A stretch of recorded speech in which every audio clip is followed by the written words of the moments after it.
It's not the intention of any consideration of the expansion of the ISO to include an opportunity for coal-fired generation to be imported to California. If we set up a market where people bid in power supplies at given costs and the market clears, it's sort of an objective way of determining what will be used. But as I said earlier, coal in these Rocky Mountain states is very inadequately connected to California. So it's hard to get any electrons from those plants to California in the first instance. But probably more important is the fact that being subject to cap and trade adders, it raises the cost of that coal to a point where, as the marketplace operates, it'll be cheaper to buy other resources, renewable resources, and in that respect, the potential of PacifiCorp joining the ISO as a PTO, the transmission offerers. See, I lost my train of thought here. We were saying that the cost becomes prohibitive, and it's very unlikely that there would be any importation of fossil fuel, particularly carbon fuel power plants into the California grid. On the other hand, for California renewable resources, the opportunity to export its additional power. It's the reason for the two-way highway. Exactly. Yeah. Is to the benefit of California producers. And I think we should not lose sight of the fact that what's driving all of this is not the desire to put panels here or windmills there and somehow say we're clean because we're clean. We're trying to deal with the greenhouse gas generation problem. And global warming is a long-term, complex issue, scientific issue that we all have to deal with. The utility systems in any state have certain opportunities to contribute to the reduction of greenhouse gases. And they can do so by increasing the amount of renewable resources that don't require carbon-based fuels to generate the electricity. So that's why we're involved in all of this in the first instance. The mechanisms for doing so, we have the ISO, which is this highly technical marketplace where people bid in energy supplies and look for energy supplies. In the what's called the day-ahead market, the day before they would actually be used, most of the trades would occur, or do occur today, and would continue to occur. So if PacifiCorp were involved in the ISO, it would participate in the day-ahead market. The likelihood, at least as we understand it from our studies so far, are that we would see exportation of surplus energy from California renewables to the PacifiCorp area, and it would have the utilization of the California surpluses would have the effect of backing out carbon-fueled electrical generation, the coal and the natural gas that makes up a good part of the PacifiCorp system. And they might ask the question, why would PacifiCorp be interested in backing out all of these resources? Well, if you can acquire surplus production in California, and it would be cheaper than running those plants if you loaded your generation in order of least cost. The exports from California would be the highest on the list, lowest cost. In terms of lowest cost. Yeah, and that makes a lot of sense. Obviously, it's a prudent fiscal business decision on part of PacifiCorp with regards to whether, are they going to keep their holdings on their thermal coal holdings, or are they going to unload them? Well, they have, every power plant has a certain economic life where its costs have to be recovered. And then it becomes a question of, once recovered, is the energy generated by that facility in a price range that would be attractive to other users. PacifiCorp will probably wind up backing out a number of his coal plants that have lived out there, that have recovered their costs, and would be more costly to operate than taking the imported power from California. Well, obviously, they have that right to either unload their assets, or they have the right to actually continue to sell, their product, but to other states that, for their own political and policy reasons, want to continue to purchase or import thermal coal.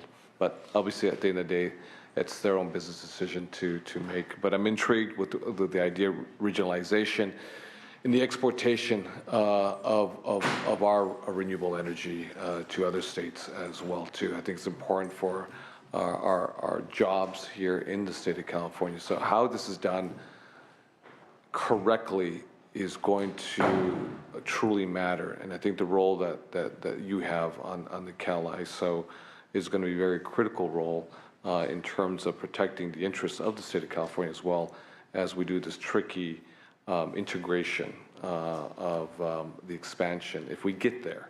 If we get there. If we get there, and that's a big qualifier. If we get there, we'll italicize that right there. So we are looking towards your leadership to protect the interests of the state of California and to protect our climate portfolio as well here in the state of California. Well, this is something that I personally am very interested in, and you asked a moment ago for my personal guarantees, so to speak. That, what I can guarantee is that the issues will be adequately studied. We have the MOU between PacifiCorp and ISO runs through the course of this year. Both sides are doing their own analyses of the costs and benefits, risks, opportunities involved in having PacifiCorp become a PTO, a participating transmission organization. There's no guarantee that the numbers will work out Sure.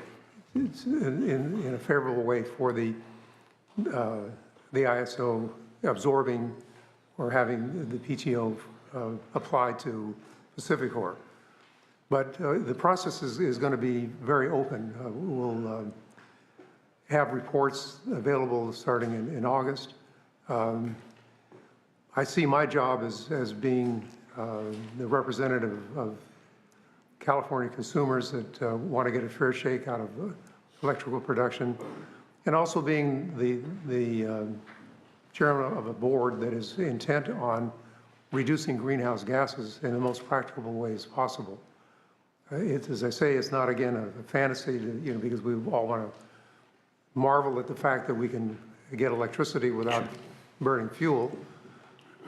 It's really an obligation to assure that we contain and reduce greenhouse gases. Yeah, but Mr. Mullen, if you recall, you may not, but back in 2006, when we passed the Global Warming Solutions Act, there was many naysayers who said that the economy would be destroyed, and that in fact it was rather unrealistic and naive to set such targets. But here we are today in 2015, well on our way to reaching those targets. We commend the IOUs collectively. They will probably easily surpass their 30% RPS portfolio even before the year 2020. So if you visualize it, if you set the policy and at the governance level work towards those goals and those targets, obviously you see economic growth and a cleaner environment for our children. We have much to go still, but that's why the role that you play at the Cal ISO is very critical, especially when we're speaking about something that's very delicate with regards to regionalization and how we integrate this, if in fact, and it's a big if in fact, for both sides, if the numbers work out, and if it works out ultimately for the ratepayer, for the consumer of the state of California, and quite frankly, our children's lungs at the end of the day. So with that, we're going to open up to questions and commentaries. Ms. Leyva. I have a question. Okay, Madam Vice Chair. We had a great conversation, and sort of following on some of Senator De Leon's questions, I do believe this board will be at the center of attention, depending on what controversial decisions you make around this issue. And so here's some things that I'd sort of like to know to set the parameters. can you tell me what California's percentage of import of energy is estimated to be if you have the market agreement with Pacific Corp? Probably not much different than it is today. On an annual basis, I think these numbers are correct, so I stand to having them checked. But I want to, for the sake of our discussion right now, about 20% of total kilowatt hours consumed, megawatt hours consumed is imported. Most of it from the Northwest in the form of wind and hydropower, hydroelectric power resources. With one of the potentials for the expansion of the ISO is to increase the geographic markets in which excess electrons from the renewable resources can be put into a marketplace and absorbed.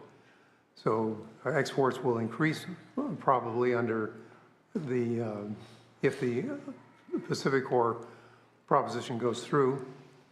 How much it would be, I think we have to wait to see these studies that are upcoming this summer will give us a much better feel for it. Okay, and what is the estimated amount of renewable power from California going to be? How much? What is the estimate that we would export renewable power? How much renewable power might we export under the agreement with Pacific Core? What is an estimate? Again, I'd have to defer to these studies that are coming up. The objective of the expansion of the ISO footprint is not simply to export power to Pacific Core, but in fact to have an optimized market region-wide where supply and demand are in easy balance.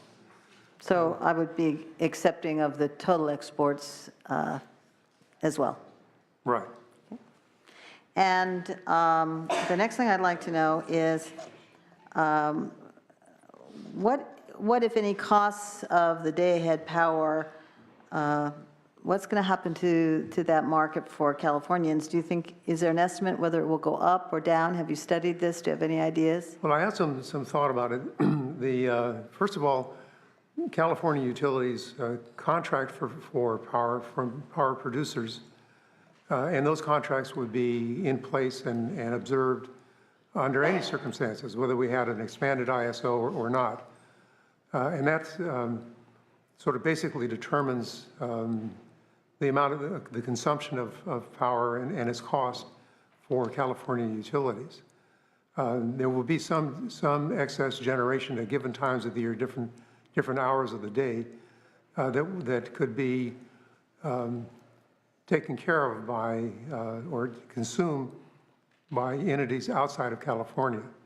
That's the question you're asking. The exact amount, again, I'd have to defer to the studies that are ongoing, but it is likely that there will be some increase in exports, but primarily from the excess of over our own needs that are already contracted for by California utilities. So I'm urging to prioritize filling all California needs before exporting any power, especially in the one-day market. I understand the need for the EIM imbalance, but I think I'm very concerned how the board may handle exporting larger amounts of power out, especially if we are highly subsidizing them in California. Well, there is the contracts that are in effect today will continue to be in effect, and they will be the power that's being purchased by utilities and used for consumption in California. So there's unlikely to be much change in the importation or exportation of electricity. Are you planning to make some portions or all portions of the studies available to the public or to the legislature that are coming out this summer that have many of these answers, do you think? There'll be public discussion of them, to be sure. Well, let me make a formal ask for myself and perhaps others on this board that we would like to have copies of those studies at that time provided to us, if possible. If possible, we certainly would be glad. And if not possible, please let us know in writing why not. Well, I'm sure that there will be some materials that are proprietary, so we'd have to be careful of that. But I think the questions you're asking about, how much will go, what will be the price, what will be the condition? What kinds? What How kinds? often? Are all answerable in a public sense in the ongoing analyses that are happening today. So in the not-too-distant future, we should be able to satisfy more of the questions that are being asked, and I'll be happy to make a personal point of making sure that that distribution occurs. Thank you. And lastly, just hoping and putting my faith in you that you will make sure that there's proper labeling and transparency of the cost of any new contractual arrangement or change of out-of-state power for the ISO, and that you would work very, very hard to have some studies that come out a little before you make the decision, and let some commentary be on those as to how those conditions change and improve both the cost to Californians as well as the efficiency of the system. Okay? Is that a yes? That's a yes. Thank you very much. I enjoyed meeting you. You certainly understand the situation, and I'm happy to vote for you now, and we'll see how it goes after all these controversial decisions come up. Thank you. Thank you. Thank you very much, Madam Vice Chair. Mr. Cannella. No question. Thank you very much. Ms. Mitchell, as I can say. Ms. Mitchell. Thank you much, Ms. Mitchell. No other questions or commentaries for the members? Okay. That being said, those in support of today's nomination, please come on up. Those in support, please come on up. Pro Tem Senators, thank you so much for your time. I'm Linda Escalante. I'm here on behalf of the Natural Resources Defense Council, or NRDC, and we support the confirmation of Dr. Mullen as Chairman of the Board of Governors of the Cal ISO. Sorry. Dr. Mullen is one of California's most experienced and distinguished energy leaders. He's doing a commendable job leading the ISO during this time of market transition, both energy imbalance market and regional day-ahead markets. Dr. Mullen has a terrific ability to work with staff and all stakeholders to ensure that our electricity system is clean, affordable, and reliable. This is another example of California's great climate leadership. Our western state neighbors must ready their climate action plans to prepare to meet the future that the US EPA's 111D rule, or the carbon-based power plant rule, will set into place. The regional market is fundamental to help our California neighbors meet these targets. Climate change is humanity's greatest challenge. Fortunately, we have minds and leaders like Dr. Mullen to help us face it. Thank you. Thank you. Thank you so very much, Ms. Escalante. Next, support. Thank you, Pro Tem De Leon and Senators. I'm Jan Smutty Jones with the Independent Energy Producers. Represent about 85% of the delivered renewables here in California, as well as the gas plants that keep the lights on when those facilities aren't available. I've known Dr. Mullen since the mid-'70s in his earlier stint as chair of the Energy Commission. He's obviously has a very deep knowledge of energy and the challenges facing us. He's done a superb job as chair of the ISO. I think some very good questions were answered today, and I think he's a man of integrity and intelligence and can basically lead the ISO to help us bring a more carbon-free future. Thank you. Thank you. Thank you so very much. Any other folks in support of today's nomination? Any other folks in support? Those in opposition? Seeing no opposition, obviously, Mr. Mullen, you are fantastically qualified. You're Californian, Angelino, down from Southern California, and we're very proud that the governor has renominated you and that you have chosen to continue your public service to the state of California. I enjoyed what our Madam Vice Chair just mentioned, given the fact that Madam Vice Chair, the area that she represents in Southern California, north of Los Angeles, is an energy county. and they're going through dire fiscal straits right now, given the price of oil. But it's very interesting because Kern County is not exclusively an oil extraction, fossil fuel county, but it's a increasingly wind and solar county, so it makes it not a oil county, but now reframed, redefined energy county. So the exportation, obviously, of renewables to the rest of the region would, I think, help very much in terms of your local economy and keep folks employed. I think Ms. You're so right. wants to add And that was one of the things we said was, so why would my area want you to produce more somewhere else? So I think the exportation of renewables is critical for economic growth as well, too. So with that, I'd like to entertain a motion. Okay. It was done simultaneously. This was a tri-motion, for seniority purposes, we'll give it to Madam Vice Chair as the Madam Vice Chair, but I think I heard it all at the same time. So with that, Madam Chair, please call the roll. Madam Secretary, please call the roll. Senators Canella? Aye. Canella, aye. Leyva? Aye. Leyva, aye. Mitchell? Aye. Mitchell, aye. Fuller? Aye. Fuller, aye. DeLeon? Aye. DeLeon, aye. Mr. Rowland, you pass on a 5-0 vote. Congratulations. Thank you very much.